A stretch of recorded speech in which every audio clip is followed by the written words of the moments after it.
Emmanuel, I'm going to invite you to come back up to the stage. We also have Kelly McKenzie. Kelly is the CEO of Kelly Upstaged. And then we have Helene Mendy. Helene. She's a consultant at Workday. And then we have Selina Flavius. Did I say it correctly? Yes. Selina Flavius, who is the director of Black Girl Finance.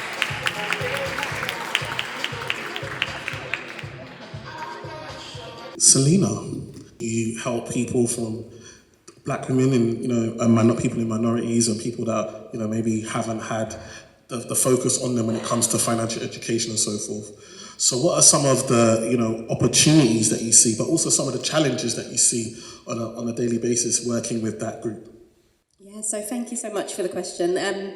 I would say that there's a spectrum. So a lot of the women that I speak to who work in tech, they're earning a really good salary, above average salary, which is a positive. And then at the same time, there are women who aren't. So there are some statistics around Black women, for example, higher levels of unemployment in comparison to other kind of marginalised groups, more likely to be in insecure work, so 0-hour contracts, and segregated in those areas. There is a gender pay gap, there is an ethnicity pay gap, so there are definitely some challenges. And then the lack of financial education as well, that can be a massive thing, because like I mentioned, although women in tech, there are lots of spaces where women are in, Black women are in, and they're earning decent money. And if you don't know what to do with it, if you don't know how to build your wealth, then that can be an issue. So spaces like these that are encouraging women into STEM, into tech, are so important, because that's where we are able to have that disposable income. And then the financial education piece, which is what kind of I try and do, is key as well. Another thing, money is such an emotive topic, so there can be a lot of guilt if you're the first in your family, if you're earning more than your parents did. I think sometimes we think that it's just, this is wonderful and that's it. But no, sometimes there can be quite a bit of guilt if your friends aren't earning as much as you. So money is such a complicated thing, but like I say, there are some systemic issues, there are some issues, but I think, putting yourself in these rooms, in these spaces, educating yourself around finances is probably what you can do. And a positive is that we're doing that. This is an example of doing that. And there's so many others within this space who are doing that too. So, yeah, and there's so much opportunity. Like, well, we can do what everyone else is doing. We can invest, we can save, we can build wealth, we can have these conversations. So, yeah, there's lots of opportunities. Yeah, you mentioned money being an emotive thing. So I do a lot of shows with like Channel 4. And when I do shows, we get people that want to participate, and then we ask them for their bank statement. All of a sudden, don't want to, no. They pull out. They don't want to do the show no more. Yeah. But yeah, on Channel 4, there's this show called Naked Attraction. Yes. And they never struggle. Yes. Never struggle. People are more comfortable being naked on television than they are sharing their bank account. Yeah. How do we get over that? How do we get over that? Because people feel judged, right? You feel seen. Like, once someone knows your bank account, all of a sudden you feel like they'll tell you can't eat at that restaurant because you're in your overdraft. Yeah. Like, do you understand what I'm trying to say? Yeah. So how do we get over that? Money is money. Like, life still goes on. How do you help them? I think it's kind of separating the person from the bank account. I think it's really having a conversation that is non-judgmental, that is critical, that is just, it's just a place, with our kind of coaching that we do, it's just a place for people to open up and be real and just look at the numbers. And it's not to judge you, it's not to bash you, it's more from if you know what's going on, you can know what you can do next to take you from, point A to B. So I think, we take a gentle approach. And it's an approach that I had to take with myself when I started to look at my finances. I had to stop beating myself up for being rubbish with money. and just be gentle. So yeah, I think it's just taking that softly approach, trying to remove that bank account from that person's self-worth. Yeah. Thank you, Selina. Okay, so I've got a question for you. Yeah. Okay, so you've been advising clients on financial matters for a long time now. What are some of the most common misconceptions? Basically, what are people coming with? What's the nonsense that they come and say that you then have to debunk and unlearn? I think the one that annoys me the most is I tell people to get a will, and they say, I don't want to get a will because somebody will kill me. Yes. No, nobody's going to kill you. Are you okay? And you're laughing, but I have to really reply to this.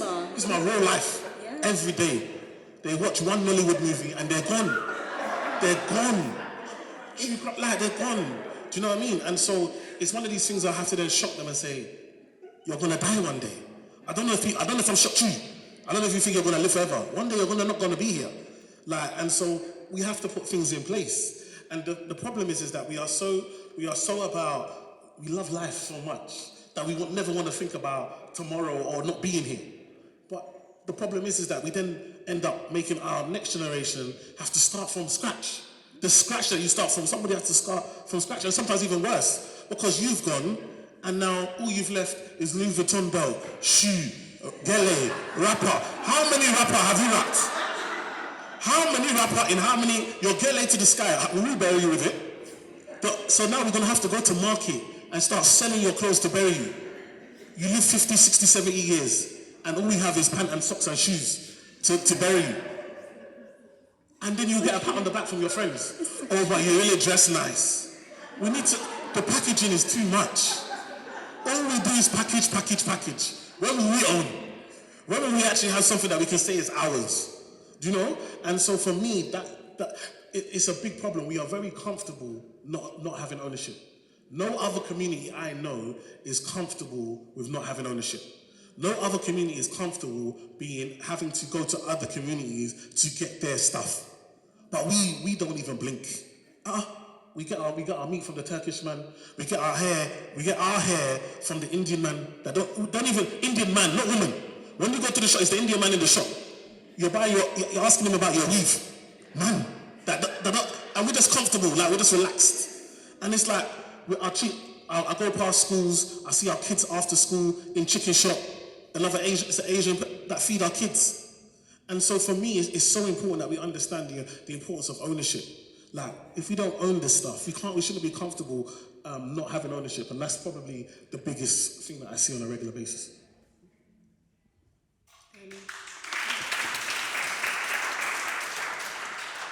Hello, everyone. So I do have a question for you, Kelly. Okay, so I know you are the CEO of Kelly Upstaged. That's correct. How long have you been owning this company? Oh, sorry. I was about to start shouting. Okay, so Kelly Upstaged is just my Instagram handle. So my name is Kelly McKenzie. Essentially, what I do, which leads on perfectly, is I realise that we have a massive problem with not caring that we don't own stuff. My background is actually commercial lending, so every type of lending except for residential mortgages, bridging loans, business loans. So what I was realising is I was doing a lot of loans for people to buy businesses that were already working, running in profit, but none of my clients are black.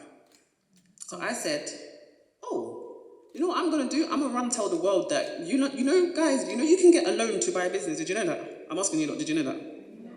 Okay. So a lot of people didn't realise. So I said, actually, I'm going to tell everyone. So I started to do loans that way. Then I realised, hold on, I can provide, there's a gap. There's a gap between someone knowing they can buy a business and actually knowing how to execute the purchase of a business that is already running. So I said, I'm going to insert myself into this gap. I'm going to let everybody know that you can do this. I'm going to provide the finance so I understand the hoops that you have to jump through. And then I'm going to find the business for you. So that is now what I do. My client will come to me and say, I've got 30, 40K. I would like to own a business. Don't really matter what it is. It's just about the numbers and the running profit. Like a pretty hands-off operation. And I will go and find that specific business. and bring that to my client, and then I will source the finance to get it done. So that's... Okay. Thank you so much, Kelly.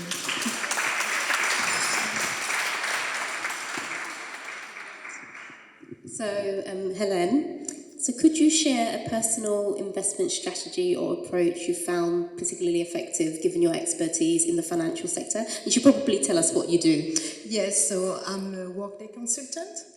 As you can hear, I'm also French, so I have a little bit of an accent. So I'm part of the GTA Black team, Black Woman in Tech team. I'm the ambassador in France, so we just started a chapter in March, so it's very, very recent. So I went back to France in 2019, so I used to live in the UK. And when I went back to France, I was like, I need to help my community. What can I do for Black people, for minorities, for the minority community? So I have one of my friends, he's a business owner. He has 34 businesses. So he's a big entrepreneur. And so I decided, we've known each other since we were little kids. So I went to him and I asked him, okay, what can I do to help my community? Because I really want, at this stage of my life, I really want to do something and give back to the community. So, and also invest, in Black, businesses and things like that. So I asked him, okay, what can we do as Black entrepreneur? So we decided to create a consulting company that will be helping, startups from the minority community, from Black businesses. What we did is we were helping startups, get funding, helping them also with a strategy to ensure, they level up. And I'm going to give you an example of what we did recently. I don't know if you heard about Namix. It's a hydrogen car. And so we got involved with this startup company. So what we did is, as a community, we look around us and we talked about, what we can do to build, more health within the Black community. And within the entourage, most of the people I connect with, they are within the tech industry. And as you know, we earn quite a bit of money, but we don't know what to do with our money. So we start talking about, what we can do, and we start talking to our entourage, and we talk about this project, and a lot of people decided, oh, you know what? I'm gonna invest, even if it's not gonna go anywhere else, it's not gonna go somewhere high. At least, I'm helping my fellow Black person, to get somewhere. So we started with Love Money from our entourage. So what I say to people is, when you have a startup, talk about it. Talk about it within your entourage and ask them. They may have, some money on the side, not maybe a lot of money, but to start with, it's gonna be like a big step. Because as Black people, minority people, we have a difficult time, it's difficult for us to get money, to get investment. And so with the Love Money, we managed to raise 1 million euros. Yeah, 1 million euros.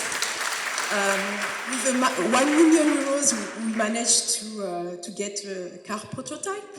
So we were in Paris and au Salon Mondial de l'Auto.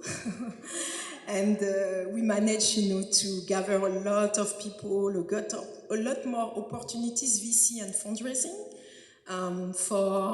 to be able now to have the interior design done. So we have a prototype, and the prototype is from people from the minority. So that shows you that it's possible. We just have to put ourselves together so to be able to build some wealth.